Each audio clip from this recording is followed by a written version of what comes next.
All right, I spent another morning with Chuck Gagnier, the photographer, you know, Cypress Cove, and actually we're parked right now in front of one of Chuck's favorite trees. This tree has a history, and this tree has an exciting life on the things it gets to witness.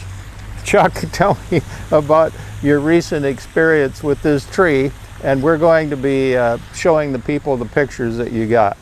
Well, first let me say welcome, and I'm pleased to once again show off this little slice of paradise here at Cypress Cove. This tree is kind of significant because it frequently entertains a couple of doves.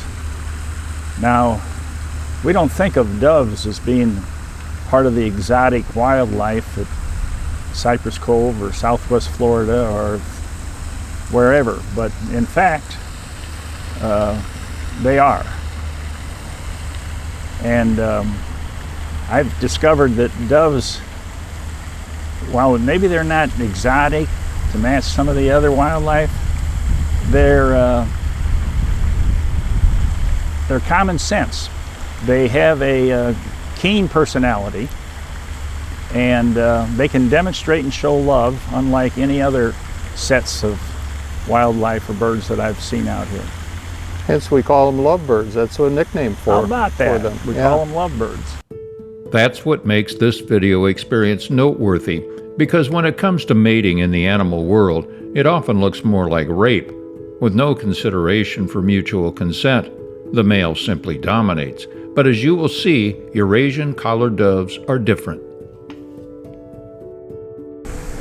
Well, I'm usually out every morning about this time on my trike, and I've got a regular route. This is part of that route. It's fairly early into my trike trip, and I search out various trees along the way. And this one regularly contains a couple of lovebirds, a couple of doves. Sometimes they're affectionate, and sometimes they're just cooing and calling me, I think sometimes just to take their photographs. Well, let's show some of those photographs that you got on this memorable day. Sounds like a good time.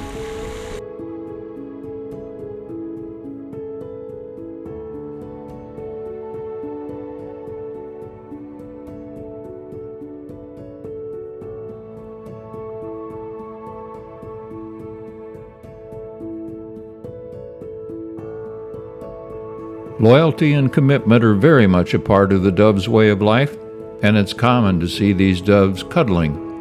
Mating pairs are monogamous and often mate for life.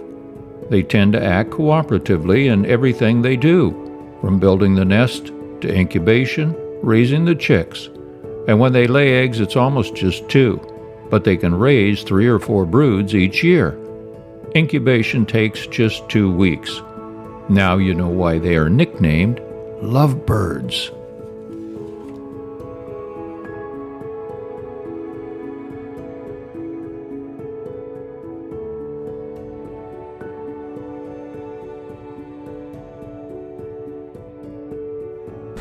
Well, this is truly a wrap. There's not much to say about 2 people when they're in love, or 2 birds when they're in love.